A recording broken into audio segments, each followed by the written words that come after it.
Okay, philosophy. Let us do a short version of Thomas Aquinas' 6 causes. There are 6 causes, and if you can somewhat get these down, get a really good understanding of the 6 causes, it'll help you in philosophy, theology, biblical studies, biblical difficulties, and so forth.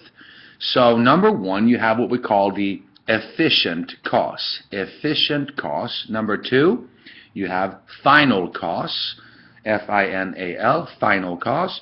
And then 3, you have the formal cause. Formal cause. Then you have the material cause. Materiality, the material cause. And then 5th, you have instrumental cause. The instrumental cause. And then finally 6, you have the exemplar cause. The exemplar cause. All right, let's add some meat to these things. First, the efficient cause is, just put in parentheses there, write carpenter, like a builder, a carpenter. So the efficient cause is the carpenter, parentheses, and then we're going to add another line to that. Final cause is, say for example, to sit. Just say to sit, S-I-T. And then the formal cause, let's call it chairness, like a chair, C-H-I-A-I-R-N-E-S-S. No worries if this is new to you. We'll get to the meat of this in a second.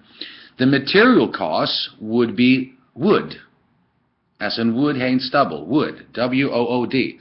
The instrumental cause, there you could write down the tools used by the carpenter. The exemplar cause would be the blueprint. So, let's get back now to the first cause. The efficient cause is by which something is made.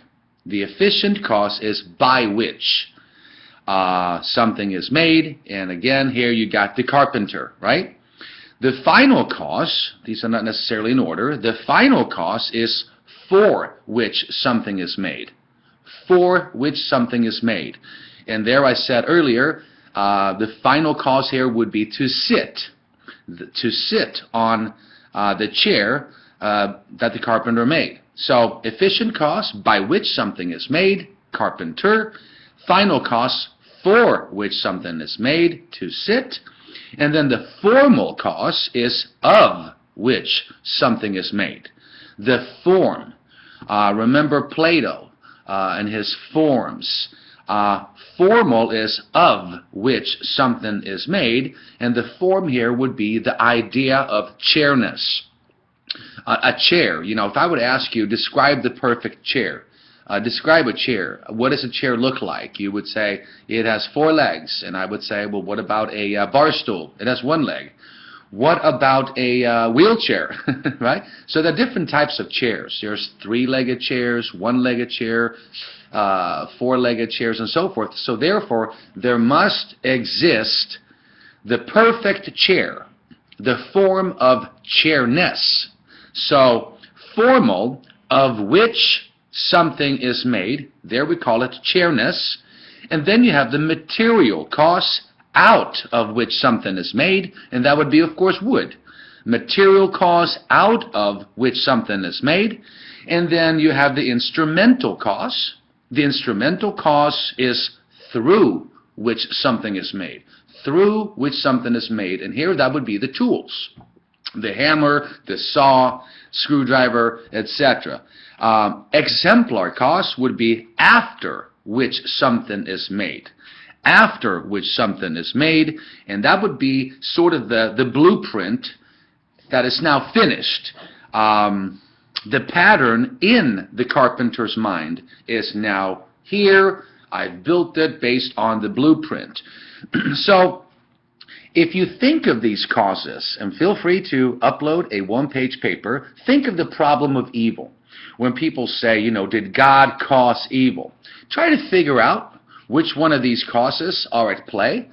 Because if God gave man the perfect neutral gift of freedom, free will, where his creatures are truly free to act, if you go with that view, then, of course, God would run the risk of these creatures freely choosing to exercise that freedom rightly or wrongly. And if they choose to do it wrongly, well, now we go against the oughtness of the world, the oughtness that flow from God's being, His moral laws that are unchanging, grounded in His immutable being, and so forth. So, if I were to give somebody free will, and they exercise that freedom wrongly, am I now responsible? No, not in this sense. So, think of the problem of evil and free will. Think of determinism, if that is your school of thought, and figure out here what's at play. Efficient cause by which something is made, final cause for which something is made, formal cause of which something is made, the material cause out of which something is made, instrumental cause through which something is made, exemplar cause after which something is made, grounded in the blueprint, the carpenter's mind, his ideas fleshed out on paper are now in front of him, and you have the finished product. And think also, for example, of the virgin birth. You know, what's at play there? Do we have a material cause?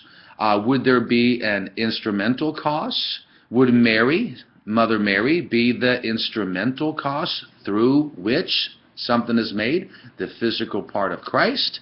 What causes are at play in the incarnation, the virgin birth, the problem of evil? That's for you to sort out. In any event, I mentioned that we were going to do a brief lecture on the 6 causes. If I were you, I would write these things down, really ponder them, read up on them some more, and come up with examples. And if you can, again, have them down.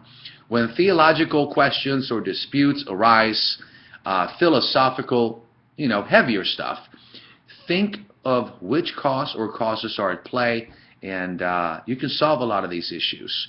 And they're not as problematic anymore. All right, stay tuned. We'll talk to you soon. Lord bless.